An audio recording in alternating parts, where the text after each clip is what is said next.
کے بلیٹن کے آغاز میں آپ کو بتائیں کہ برائلر کی کھپت کے مقابلے میں سپلائی متاثر ہونے لگی ہے۔ مرغی کا گوشت 3 روپے مہنگا، فی کلو قیمت 458 روپے ہو گئی۔ زندہ برائلر کے دام 2 روپے کم ہو گئے۔ زندہ برائلر ہول سیل 304 جبکہ پرچون ریٹ 316 روپے مقرر کر دیا گیا ہے۔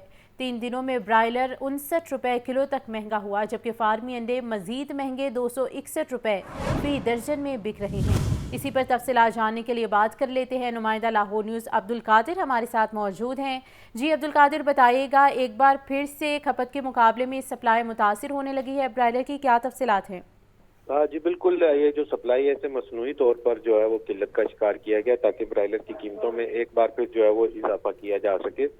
برائلر گوشت کی قیمتوں میں 3 روپے فی کلو تک کا اضافہ کیا گیا۔ مرغی کا گوشت جو ہے وہ 455 سے بڑھا کر 458 روپے فی کلو مقرر کیا گیا۔ اسی طرح زندہ برائلر کی قیمتوں میں 2 روپے تک کا جو ہے اضافہ دیکھنے کو مل رہا ہے۔ فارم گیٹ ریٹ زندہ برائلر کا جو آج مقرر کیا گیا 292 روپے، جبکہ ہول سیل زندہ برائلر یا جسے سپلائی ریٹ بھی کہا جاتا ہے وہ آج 304 روپے فی کلو مقرر کیا گیا۔ پرچون بازاروں میں زندہ برائلر 316 روپے فی کلو مقرر کیا گیا۔ واضح رہی کہ 3 دنوں میں برائلر جو ہے وہ 59 روپے فی کلو تک مہنگا کیا جا چکا ہے اور یہ قلت جو ہے وہ اب بھی مارکیٹ میں برقرار ہے۔ اور انڈوں کی قیمتوں میں بھی جو ہے مسلسل اضافہ دیکھنے کو مل رہا ہے۔ 1 روپے فی درجن روزانہ کی بنیاد پر اضافہ کیا جا رہا ہے۔ آج مزید 1 روپے بڑھا کر 261 روپے فی درجن قیمت مقرر کی گئی ہے۔ ہول سیل مارکیٹ میں انڈوں کی پیٹی 7,710 روپے کی سطح پر پہنچ چکی ہے۔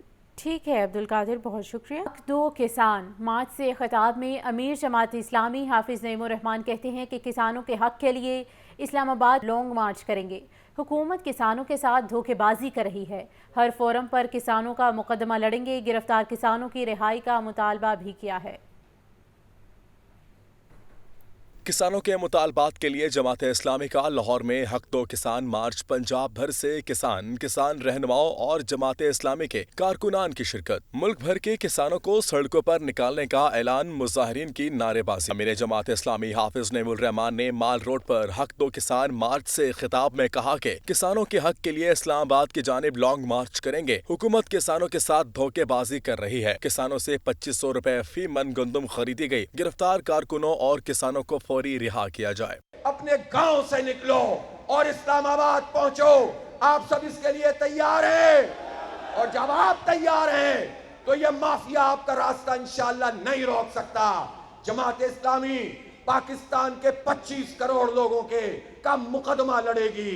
میں وارن کرنا چاہتا ہوں کہ گرفتار شدہ تمام لوگوں کو فوری طور پر رہا کرو۔ ایسا نہ ہو کہ یہ تحریک پورے پنجاب میں پھیل جائے اور پھر تم سے کنٹرول نہ ہو سکے۔ جماعت اسلامی کا حق دو کسان مارچ مسجد الشہداء مال روڈ سے وزیر اعلیٰ ہاؤس پہنچ کر اختتام پذیر ہوا۔ ٹریفک دباؤ کا شکار رہی کیمرہ ٹیم اور ساتھی رپورٹر شاہ زیب کے ساتھ حمزہ خورشید، لاہور نیوز۔ وفاقی وزیر داخلہ محسن نقوی کہتے ہیں کہ امن و امان کی صورتحال سے متعلق فیصلے صوبوں نے کرنے ہیں۔ میری اہلیہ کی پراپرٹی 2017 سے تھی جس کو بیچ دیا گیا۔ الیکشن کمیشن کے گوشواروں میں پراپرٹی کا ذکر ہے۔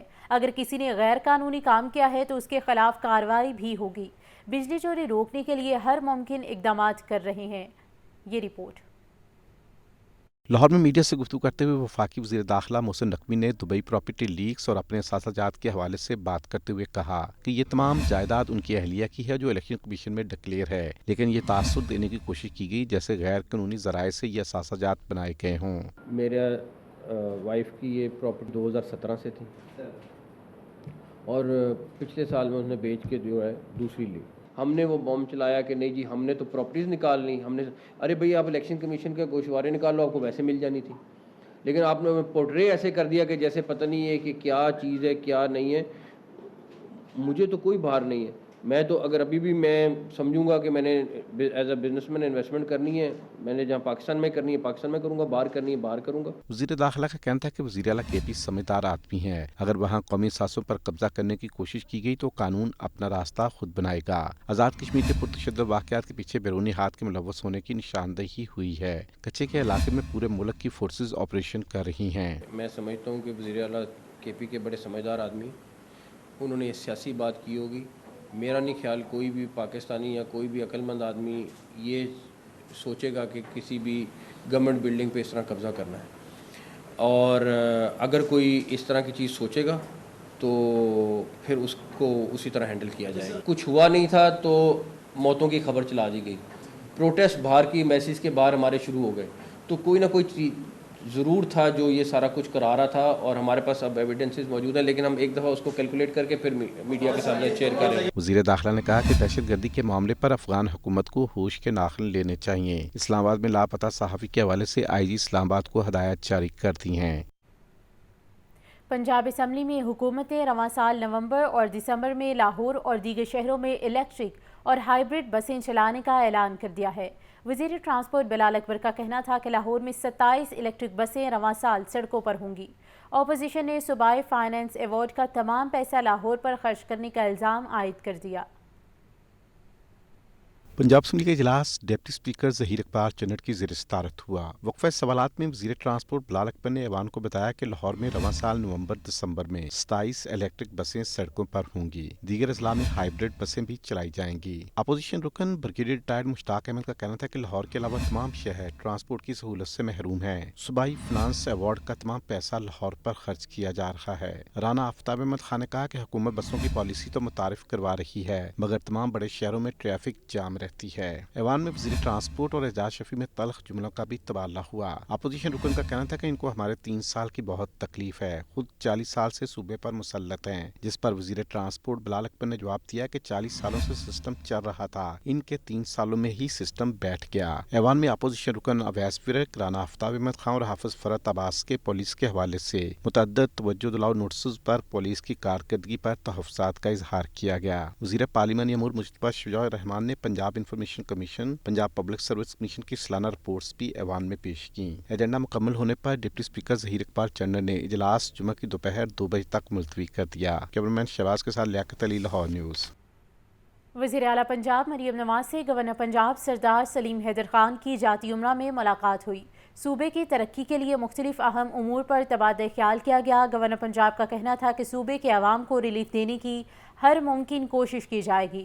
مریم نواز شریف نے کہا کہ ہر آئینی عہدے کا احترام کرتے ہیں. مزید تفصیلات اس رپورٹ میں دیکھیے. وزیر اعلیٰ مریم نواز سے گورنر پنجاب سردار سلیم حیدر کی جاتی عمرہ میں ملاقات. صوبے کی ترقی کے لیے مختلف امور پر تبادلہ خیال کیا گیا. پنجاب کی بہتری, پائیدار ترقی اور شہریوں کا معیار زندگی بہتر بنانے کے لیے مل کر کام کرنے کے عزم کا اظہار. گورنر سردار سلیم حیدر خان کا کہنا تھا صوبے کے عوام کو ریلیف دینے کی ہر ممکن کوشش کی جائے گی. مریم نواز شریف نے کہا ہر آئینی عہدے کا احترام کرتے ہیں. صوبے میں قانون کی حکمرانی ہوگی. گورنر ایک آئینی عہدہ ہے جو صوبوں اور وفاق کے درمیان ایک رابطے کا ذریعہ ہے. پنجاب میں تعلیم, صحت, روڈ انفراسٹرکچر اور انفارمیشن ٹیکنالوجی کے متعدد پروجیکٹس کا آغاز کیا ہے. دوسری طرف وزیر اعلیٰ پنجاب سے فارن کامن ویلتھ ڈیولپمنٹ کے وفد کی ملاقات میں پنجاب کے 6 سیکٹرز میں اشتراک کار کی ضرورت پر اتفاق. مریم نواز کا کہنا تھا ہر ضلع میں state of the art health facility فراہم کر رہے ہیں. پنجاب ایئر ایمبولینس سروس شروع کرنے والا پہلا صوبہ ہوگا. وزیر اعلیٰ مریم نواز کا مزید کہنا تھا ماحولیاتی آلودگی پر قابو پانے کے لیے اصلاحات متعارف کروائی جا رہی ہیں. صنعتی ترقی کے لیے پنجاب حکومت کے انقلابی اقدامات. صوبائی وزیر صنعت اور تجارت چودھری شافع حسین کہتے ہیں کہ 2000 ایکڑ رقبے پر بننے والا صنعتی شہر ترقی کی نئی راہیں کھولے گا. صنعتی شہر بننے سے ٹیکسٹائل سیکٹر بھی فروغ پائے گا. آتی پرویز کی رپورٹ میں تفصیلات. وزیر اعلیٰ مریم نواز کی ہدایت پر انڈسٹریل سٹی کے قیام کے حوالے سے سفارشات مرتب کرنے کے لیے بنائی گئی کمیٹی کا اجلاس صوبائی وزیر صنعت و تجارت چودھری شافع حسین کی زیر صدارت منعقد ہوا. صنعتی شہر کے لیے زمین کے انتخاب کے حوالے سے مختلف آپشنز پر غور کیا گیا. چودھری شافع حسین نے اجلاس سے خطاب میں کہا گارمنٹس اور ٹیکسٹائل کا صنعتی شہر 2000 ایکڑ رقبے پر بنے گا. صنعتی شہر بننے سے ٹیکسٹائل سیکٹر فروغ پائے گا. نئے صنعتی شہر کے قیام کے لیے تجاویز کو آئندہ 3 روز تک حتمی شکل دی جائے گی. گارمنٹ سٹی میں سولر انرجی کے حوالے سے ورکنگ کی جائے. تیار کردہ سفارشات منظوری کے لیے وزیر اعلیٰ کو پیش کی جائیں گی. صوبائی وزیر کا کہنا تھا کہ وزیر اعلیٰ پنجاب کی قیادت میں حکومت کا یہ ایک لینڈ مارک منصوبہ ہوگا جس سے برآمدات بڑھیں گی. نئے کارخانے لگنے سے روزگار کے نئے مواقع پیدا ہوں گے. نئے صنعتی شہر میں بھی سولر انرجی کو فروغ دیا جائے گا. صوبائی وزیر صنعت و تجارت کو ایپٹما کے وفد نے گارمنٹ سٹی کے حوالے سے بریفنگ اور تجاویز دی. سیکٹری صنعت و تجارت احسان پٹا اور چیئرمین ٹیپٹا سمیت دیگر متعلقہ افسران بھی ملاقات میں موجود تھے.